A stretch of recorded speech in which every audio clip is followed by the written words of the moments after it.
नमस्कार फरीदाबाद, मैं योगेंद्र पाल और हम पहुंचे हैं आज गांव बड़ोली।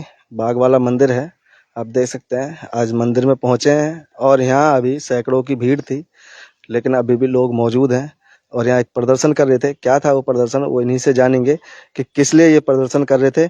क्या नाम है सर आपका? जी, मेरा नाम चंद्रशेखर चंदीला है। मैं गांव बड़ौली का मूल निवासी हूं। जी चंदीला जी, आज प्रदर्शन था, भारी संख्या में यहाँ लोग मौजूद थे, तो क्या कारण था, क्यों प्रदर्शन कर रहे थे? जी, सबसे पहले मैं आपको बता देना चाहता हूं कि यहाँ पे हम सब जो लोग इकट्ठे हुए थे और अभी भी अब यहाँ पे जो भी हम आपको युवा दिखाई दे रहे हैं, हालांकि बहुत सारी भीड़ अभी जा चुकी है। हम यहाँ पे सब अपने अपने गांव के लिए और जन समूह के लिए व अब हम सबके किसानों के उद्धार के लिए हम अपनी आवाज उठा रहे हैं।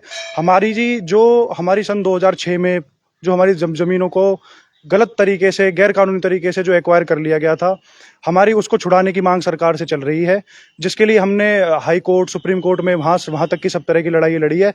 लेकिन हम कहीं ना कहीं, क्योंकि सत्ताधारी और जितने भी दुराचारी और गंदी नीयत के जितने भी प्रशासनिक अधिकारी होते हैं, वो कहीं ना कहीं हमको कागजों में या किसी न किसी अपनी दलीलों से किसान को, जो अनपढ़ तबके का किसान था, हमारे बाप दादा जो थे जी, वो सब इन चीजों में सक्षम नहीं थे, तो उन सबको जबरदस्ती किसी न किसी तरीके से उनकी जमीनों को जो कब्जा लिया था, उसके लिए हम लड़ रहे हैं।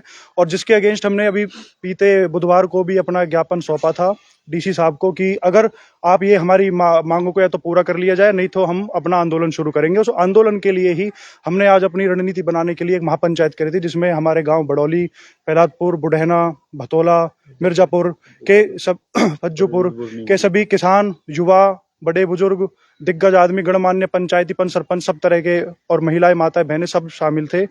तो हमने उसमें रखी थी जी अपनी बातें कि हमें अब आगे किस तरह से अपने आंदोलन को लेके जाना है और कैसे करना है। तो उसमें हमारे आदरणीय एमएलए साहब राजेश नागर जी भी आए थे। वह हमें वो एक आश्वासन दे के गए हैं जी कि हम आपकी अपनी तरफ से, किसानों की तरफ से हमारी सब बातों को सीएम साहब के आगे रखेंगे। वे हमको न्याय दिलाने की उचित कोशिश करेंगे, क्योंकि बीजेपी सरकार का शुरू से ये एजेंडा रहा है कि जी वो कोई भी विकास के बारे में कोई भी बात हो, कभी भी किसी भी तरीके से कोई बात चले, चाहे वो राष्ट्रीय लेवल पे चले या स्टेट लेवल पे चले, कि किसान और गांव की सभ्यता का, वहाँ के कल्चर का, वहाँ के रीति रिवाजों का, वहाँ की लाइफस्टाइल को मेंटेन रखने के लिए वो हमेशा से अग्रसर रहे हैं और सबसे पहले गांवों को ही वो केंद्र मान के चलते हैं। तो हमें सरकार से व प्रशासन से पूरी पूरी उम्मीद है कि वो हमारा इस सब चीजों में साथ देगी और हम अपनी जमीनों को बचाने के लिए, जो पुराने वो जिस भी नीयत से उन्होंने हमारी इन सब चीजों को कब्जाने की कोशिश करी या जैसे भी चीजें करी, अब उस चीज को अब आगे ना दोहराया जाए, या उस सब चीजों को, जो गलतियां हुई है उनको ठीक करने का अच्छा मौका अब हम सरकार को और प्रशासन को दे रहे हैं। वह हमारा उनसे यही उम्मीद है कि वो अब किसानों के हित के लिए, जो कि आप देख रहे हो देश समाज में हमारे आसपास, चाहे वो यूपी हो, अभी नोएडा में, गाजियाबाद में, किसानों के हित में सरकार बहुत अच्छे अच्छे निर्णय ले रही है। और कहीं ना कहीं ये किसी के निजी स्वार्थ की या निजी हित की बात नहीं है, ये एक सामूहिक काम है। और किसान, जय जवान जय किसान का हमारा नारा जो पहले से चला रहा है जी, वो है। और किसान ही इस देश की सही और अच्छी धरोहर है, क्योंकि किसान ही वो ऊर्जा है देश के अंदर, जो सुबह उठने से लेकर रात को सोने तक जो भी छोटी छोटी बुनियादी जरूरतों को हमारी पूरी करने, जन समूह से, हम किसी विशेष वर्ग या जनजाति या किसी धर्म से नहीं की जी हमारी लड़ाई खाली एक समूह के लिए, एक वर्ग के लिए, ये लड़ाई हमारी इंसानियत के लिए है। और हमारा आपके चैनल से यही है जी कि हमारा अधिक से अधिक साथ दे और हमारी इस लड़ाई में आप सहयोग करें। और मोदी जी भी लगातार किसानों के लिए काम कर रहे हैं, मोदी की गारंटी, लेकिन उसके बाद भी ये ऐसा हो रहा है जी। ऐसा हुआ था कि मैं आपको विस्तार से एक बार शुरू से लेकर चलता हूँ कि सन 2006 में एक सेक्शन 4 लगाया गया था एल एक्ट के द्वारा। पर आप ये समझे कि पुराना अगर हम इसका इतिहास देखें एल एक्ट का, ये 1894 में बना था अंग्रेजों द्वारा। मतलब इसका ये अर्थ था कि अंग्रेज ये चाहते थे कि भाई यहाँ के लोग तो पढ़े लिखे हैं नहीं, तो हम जबरन इनकी जमीन को अधिग्रहण करेंगे और इनको अधिकार होगा ही नहीं कुछ, तो उसी के तहत हमारी जमीन अधिग्रहण की गई। अब उसमें एक प्रोविजन होता है सेक्शन 5A में, ठीक है, कि आपको 30 दिनों के अंदर ऑब्जेक्शन फाइल करने होते हैं। पर क्या आपने कोई ऐसे गांव देखे हैं कि उस जमाने में कभी गांव के लोग पढ़े लिखे होते? तो यहाँ से ये कारण रहा है कि हमारी जमीनों को जबरन अधिग्रहण करने का एक मोटिव ये रहा है कि हाई कोर्ट ने सिर्फ एक प्ली ली है हमारी सारी फाइलें को डिसमिस करने की। हम हताश हो चुके हैं न्यायालय से, उच्च न्यायालय से, कि भैया इन्होंने तो 30 दिनों के अंदर ऑब्जेक्शन फाइल नहीं करे। करता कौन? कोई लोग पढ़े लिखे थे ही नहीं, जागरूक नहीं थे। ये किसका कार्य होता है? लिखित में सब कुछ होता है कि भाई एक तो आपकी पब्लिकेशन होगी 2 न्यूज़पेपर में, न्यूज़पेपर पढ़ने वाला कौन है? गांव में इतनी आमदनी तो हो कि किसी के घर अखबार आए, आमदनी 200 रुपए की, अखबार कौन लाएगा, अखबार पढ़ेगा कौन? फिर होता है कि आपकी पब्लिकेशन ऐसे होगी कि भाई वो होगा कि गांव में ड्रम पीटे जाएंगे। कोई ऐसा कुछ भी नहीं हुआ, पर उनके पास डॉक्यूमेंट्स इतने हैं कि फर्जी आजकल कितने बनवा लो, हम बनवा के दे देते हैं कि पब्लिकेशन होगा कि ड्रम पीटे जाएंगे। उन्होंने सब दिखाया है, यहाँ कुछ नहीं हुआ। फिर होता है तीसरा कि भाई एक ऑफिसर आना चाहिए, ऑफिसर वहां के लोगों को बताए, इकट्ठा करे कि भाई आपकी ये जमीन अधिग्रहण कर रहे हैं और आपके पास 30 दिनों का समय है, अगर आपने कर दिया तो आपकी जमीनें बच जाएंगी। यहाँ 90% 354 के आसपास कुछ ऐसा लगभग एकड़ एरिया हमारा सेक्टर 75-80 जिसमें 5 गांव आते हैं, उनकी अधिग्रहण कर ली गई। किंतु किसी भी 5 गांव में से अगर उस समय की हम आबादी देखें तो होगी हजारों की तादाद में, सिर्फ 5 ऑब्जेक्शन फाइल हुए। क्या लोग इतने बेवकूफ है कि 30 दिनों के अंदर उनका घर जाना है, उनकी जमीन जानी है, उनकी रोजी रोटी जानी है और वो ना बोले? क्या ये कौन इतना बेवकूफ होगा? ये किसका कर्तव्य किसका था? एक ये होता है कि हमने तो जी न्यूज पे एक ऐड चला दी, भाई अब बताओ आम जनता तक वो बात तो पहुंचे। हमारे यहाँ सारे जितने भी नए कानून बनते हैं उनके फेलियर होने का एक सबसे बड़ा कारण होता है कि जनता उस कानून के बारे में अवगत नहीं होती। अभी जैसे कि हम रिसेंट की बात करें, एक वो था ड्राइवर्स वाला कानून आया था, वो फेल होने का सबसे बड़ा कारण क्या था कि बना तो दिया आपने, जनता को कौन बताएगा? इसी के कारण हमारी इतनी फाइलें डिसमिस हो गई। हमारे किसान, अगर मान लो आप, किसान, आम जनता क्या खाती है और क्या पीती है? सबसे मौलिक अधिकार भाई फल सब्जियां, ये कहाँ उगते हैं? खेतों में उगते हैं, वही खत्म कर दी। इनका ये कारण था कि हम जनहित कर रहे हैं। आज तक किसी भी ऑर्डर में, हम आपको सारे दस्तावेज दे देंगे, किसी भी ऑर्डर में ये कहीं मेंशन नहीं है कि ये जनहित कैसे प्रूफ कर पाए, कहीं नहीं प्रूफ करा। सिर्फ एक इनके कारण था कि 5A के आपने 30 दिनों में ऑब्जेक्शन फाइल नहीं करे, सिर्फ ये। कोई जनहित का कुछ बताते, कुछ जनहित डेवलपमेंट क्या सिर्फ शहरीकरण की होती है, गांव की कोई डेवलपमेंट नहीं होती क्या? गांव में रोड नहीं बन रहे, अब गांव में जाके देखे, उसका विकास की बात नहीं करेंगे, पर इस सेक्टर में एक रोड निकाल देंगे कि भाई ये विकास हम कर रहे हैं। और विकास भी कैसे कर रहे हैं? एक और सबसे बड़ी बात, हमें कितना मुआवजा दिया है? हमारा 1 एकड़ 16 लाख रुपए में अवार्ड करा गया। और दूसरा सुप्रीम कोर्ट, जिसको हम उच्च न्यायालय बोल देते हैं, हमने उनसे उम्मीदें करी थी पर उन्होंने हमारा समर्थन बिल्कुल नहीं करा। 645 रुपए 2021 का ये जजमेंट है आपका, 14 जुलाई 2021 में 645 रुपए पर स्क्वायर यार्ड के हिसाब से हमें मुआवजा दिया गया। और अब उनका ऑक्शन कितने रुपए में हो रहा है? 1 लाख रुपए में। बेसिक रेट 1 लाख रुपए गज, 1 लाख रुपए गज के हिसाब से हमारा ऑक्शन हो रहा है। मतलब अभी ये 1 साल के अंदर 2 लाख रुपए पहुंचेगा। मतलब अगर हम हमसे ले रहे हैं 645, दुगने में भी नहीं बेच रहे, कितने गुना का फर्क आ गया? क्या 645 में किसी भी ब्रांडेड की कोई टी शर्ट भी आ सकती है? और ये हमसे जमीनें ले रहे हैं, वो भी 999 की होती है। और सबसे बड़ी बात ये, इन्होंने 1954 के बाद से लाल डोरा नहीं बढ़ाया गया हमारे मकानों को, रिहायशी मकानों को 300 से 350 मकान तोड़े जा रहे हैं। हमारे 1954 का लाल डोरा बढ़ाया गया था, उसमें 1954 में लाल डोरा बढ़ा था और लाल डोरा वहीं के वहीं है। आबादी उस टाइम से अब तक हमारी 4 पीढ़ियां बढ़ चुकी है, पर आबादी वहीं, उसको छोड़ के बाकी जितने फिरनी के घर है सबको तोड़ा जा रहा है। क्या ये न्याय है?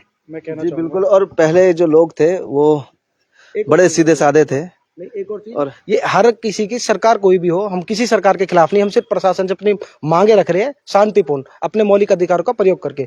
पर हर किसी के मैनिफेस्टो में आप एक चीज देख लीजिएगा, हर मैनिफेस्टो में, चाहे वो लोकल पार्टी हो, नेशनल पार्टी हो, इंटरनेशनल पार्टी हो, किसानों का हर जगह जिक्र होता है। कि किसानों की कोई बातें भी करता है? मैं आपके माध्यम से आम जनता से पूछना चाहूंगा, हम किसानों के बारे में अखबार पढ़ते हैं या न्यूज में देख लेते हैं, भाई किसानों के साथ गलत हो रहा है, क्या हम में से कोई खड़ा होने की सोचता है? शायद आज हम पे बीती है, कल किसी और पे बीतेगी। प्लीज हम आपके माध्यम से की वजह से ही पूरा देश जिंदा है कि लोग हमारे साथ ज्यादा से ज्यादा जुड़े और हमारी बातों को आगे से आगे सिर्फ प्रधानमंत्री मोदी तक पहुंचाया जाए। ये धन्यवाद तक भी पहुंचा जी। क्या शुभ नाम? जी, मेरा नाम है नितिन चंदेला। नितिन चंदेला जी हैं जी।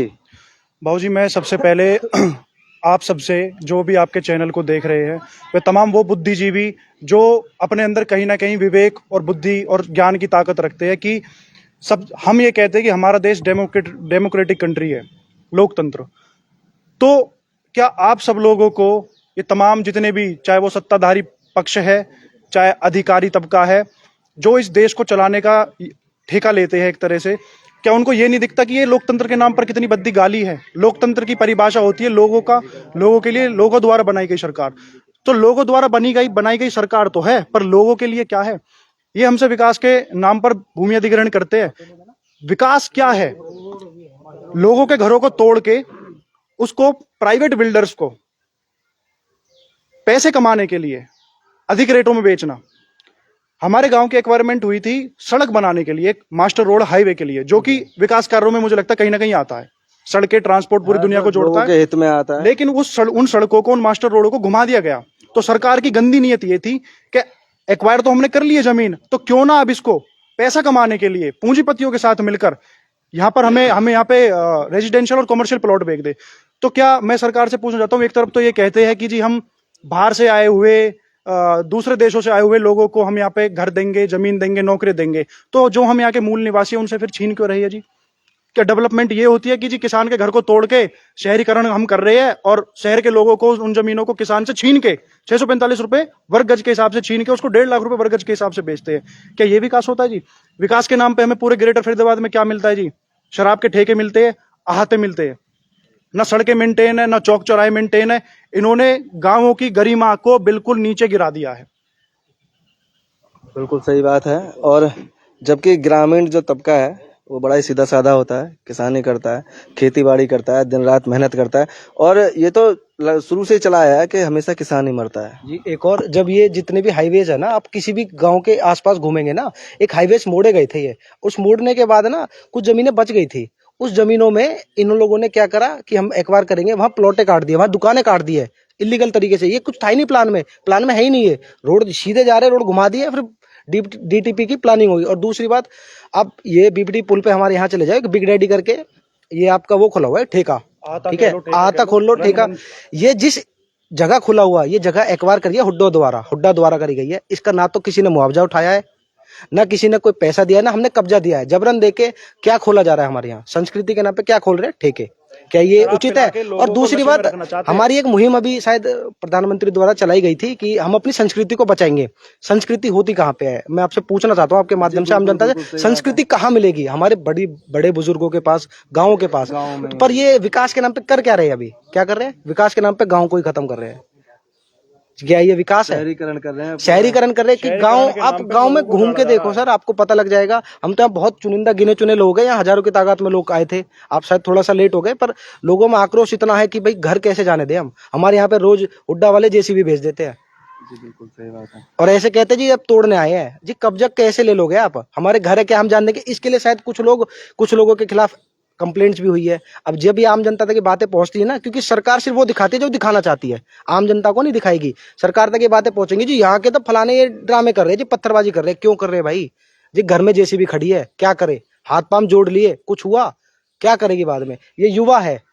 अब युवा, अगर आप युवा को आप उसको घर नहीं देंगे, आप उसकी जगह नहीं देंगे, वो क्या करेगा? इससे क्या बढ़ेगा? क्राइम रेट हमारा बढ़ेगा। तो छोड़ो, जो मिला है धरोहर में हमें मिला है उसको छीन रहे हैं। नहीं, क्राइम रेट बढ़ेगा। इससे क्या होगा? लोग कहाँ जाएंगे? क्राइम करने के लिए शहरों में जाएंगे। फिर लोग क्या बोलते हैं, यहाँ के जो आसपास जितने भी शहर बसे हुए, वो क्या बोल रहे हैं कि जी गांव से आते हैं कुछ लोग, ऐबबाजी कर रहे हैं। क्यों कर रहे हैं वो? 10,000 गांव की आप जनता को, उसकी वहां धरोहर को छीन के आप वहां बैठे हो, वो क्या करेंगे आपसे? उनके पास कुछ ऑप्शन ही नहीं है। फिर उनको क्या करा जाता है? झूठे झूठे कंप्लेंट डाल के फिर उनको जेल भेज दिया जाता है। बिल्कुल सही। Is this called a justice? और अब जो आज की युवा पीढ़ी है, नई पीढ़ी है, वो पढ़ी लिखी है, समझदार है, जागरूक है, और वही अब लोगों को भी जगाने का काम कर रही है, जागरूकता फैला रही है कि ताकि जो हमारा अपना हक है उसको ले सके। अब विधायक जी ने क्या आश्वासन दिया? जी विधायक जी ने ये आश्वासन दिया है कि वो मंगलवार को हमारे साथ चलेंगे, सीएम साहब से बात करेंगे, जो हमें अच्छी लगा जी, हमें उनका बात बिल्कुल अच्छी लगी। पर अब आगे ये देखा जाएगा कि सरकार क्या कहती है। अन्यथा जी हमारी मांगे माननी पड़ेंगी, अन्यथा देखो युवा है, बाकी आप समझदार हो जी, पावर हमारे हाथ में। देश का भविष्य है। और आगे की क्या रणनीति रहेगी? आगे की जी रणनीति तो हम समय समय पर आपको बताते रहेंगे। वो हमने कमेटी बनी है, निर्धारित करी जाएगी। और दूसरा हमने एक तय करा है कि अगर हमारी मांगे पूर्ण नहीं होंगी शांतिपूर्ण, हमारे आधे लोगों की यहाँ पे, सारे युवा है अभी आए हैं, पहली बार वोट डालेंगे। हमने एक चीज करी है कि हम वोट का बॉयकॉट करेंगे, ना डालेंगे, ना किसी को डालने देंगे। ये हमारी अपील है, शांतिपूर्ण। पोलिंग ही नहीं, हम अपने इलाके में जगह जगह हम कैंपेनिंग चलाएंगे, अपना पैसा खर्च करेंगे, पर हम ना तो युवाओं को वोट डालने देंगे और ना हम खुद डालेंगे। हम उनको जागरूक करेंगे कि आपके वोट का मिसयूज हो रहा है। एक और ये चीज बोल देते कि अगर आप सरकार से नाखुश है तो आप नोटा पे डाल दीजिए। तो शायद अगर आधे लोगों को ये नहीं पता होगा कि नोटा होता क्या है। नोटा का यूज भी तो हो। नोटा की वोट को अलग करके जिसकी ज्यादा वोट होती है जीतता फिर भी वही है। बिल्कुल बिल्कुल। तो नोटा का कोई फायदा है? ये बोलते हैं कि इतनी कैंपेनिंग चलाती है, इतनी एड चलाती है, हर सेलिब्रिटी, हर कोई स्पोर्ट्समैन ये एड चला रही है, आपके वोट आपका राइट है, ये वोट डाल दो। क्यों डाल दे भाई? कोई हमारे हित की बात तो करे। कोई कर रहा है? उस नोटा को भी तो देखें कि उस हाँ नोट जी, कोई नहीं, उस पर बात ही नहीं हो रही। नोटा के राइट्स आधे से ज्यादा तो लोगों को पता भी नहीं होगा कि होता पता, क्या है। जिनको पता है वो भी नहीं डाल रहे। क्यों? क्योंकि उनको पता है नोटा का फायदा ही नहीं है। नोटा पे डालेंगे वोट जीतेगा सिर्फ वही जिसकी ज्यादा वोट्स है। आप कहीं भी देखें, किसी भी सर्वे में देखें, जो वोटिंग रेट होता है वो 33% लोगों का होता है सिर्फ, जो जीतती है सरकार। बाकी 77% लोग। और हम कहते हैं कि ये जी पूर्ण बहुमत से आई है। बहुमत नहीं होता वो सरकार की सोची सब्जी साजिश होती है, जिसके बारे में लोगों को नहीं पता। पर हमने युवाओं ने ठान लिया है, अब हम खुद तो जागरूक हो गए हैं और हम अपने साथ सारे युवाओं को जागरूक करेंगे। ना वोट डालेंगे ना डालने देंगे, ये हमारी अपील है आपके जी, माध्यम तो फरीदाबाद देख सकते हैं तमाम लोग थे यहाँ, युवा पीढ़ी है और आगाज कर रही है कि अगर हमारी मांगें पूरी नहीं होंगी तो शांतिपूर्ण ढंग से ना वोट डालेंगे ना डाल देंगे। और जो आज का प्रदर्शन था वो भी बड़े शांतिपूर्ण ढंग से था। बता रहे थे 5 गांव की सरदारी यहाँ मौजूद थी और विधायक राजेश नागर जी यहाँ पहुंचे थे, आश्वासन दे के गए हैं और इन्हें इंतजार है कि आश्वासन इनके फैसले में ही हो। आगे की रणनीति जो होगी वो उसके बाद बताएंगे। जोड़ेंगे आपको शहर की ऐसी और महत्वपूर्ण खबरों के साथ। बहुत बहुत धन्यवाद।